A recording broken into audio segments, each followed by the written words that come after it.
Colligative property का तीसरा type होता है डिप्रेशन ऑफ फ्रीजिंग पॉइंट। इसे डेल्टा टीएफ से डिनोट किया जाता है।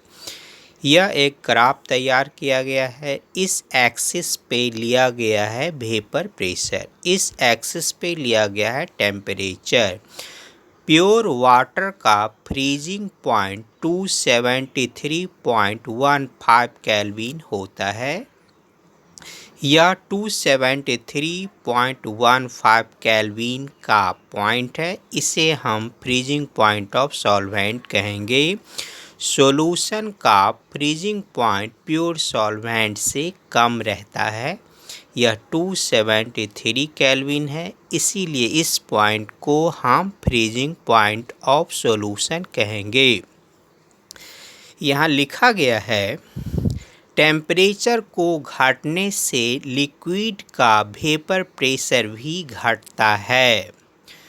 वह टेम्परेचर जिसके नीचे सभी लिक्विड का वेपर प्रेशर 0 हो जाए उसे फ्रीजिंग पॉइंट कहा जाता है। Example, freezing point of water होता है 273.15 केल्विन, या आप जानते हैं उसे 0 डिग्री सेल्सियस भी लिखा जाता है। 0 डिग्री सेल्सियस से टेम्परेचर कम रहने पे सारा वाटर आइस में चेंज कर जाता है और 0 डिग्री से कम टेम्परेचर रहने से आइस का वेपर प्रेशर 0 रहता है। अगर किसी सॉल्यूट को सॉल्वेंट में मिलाया जाए तो सॉल्यूशन का फ्रीजिंग पॉइंट प्योर सॉल्वेंट के फ्रीजिंग पॉइंट से कम हो जाता है।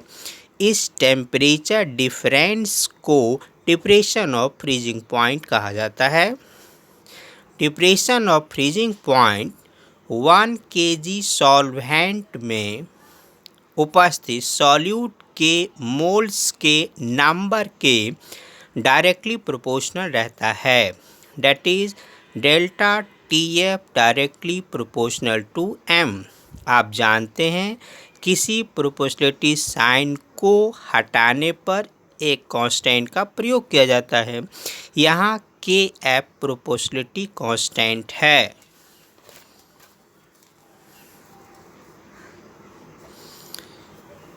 सिंस 1 kg सॉल्वेंट में उपस्थित सॉल्यूट के मोल्स के नंबर को मोलैलिटी कहा जाता है, इसीलिए हम लिख सकते हैं delta TF equal to KF into W2 into 1000 by M2 into W1।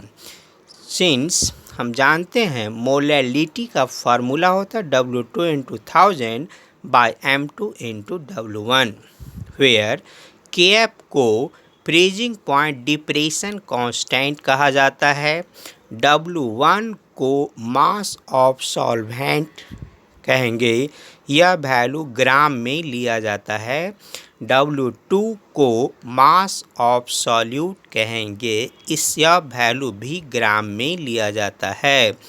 M2 molar mass of solute होता है। Note, phenomenon depression of freezing point का उपयोग सॉल्यूट के मोलर मास के डिटर्मिनेशन के लिए किया जाता है।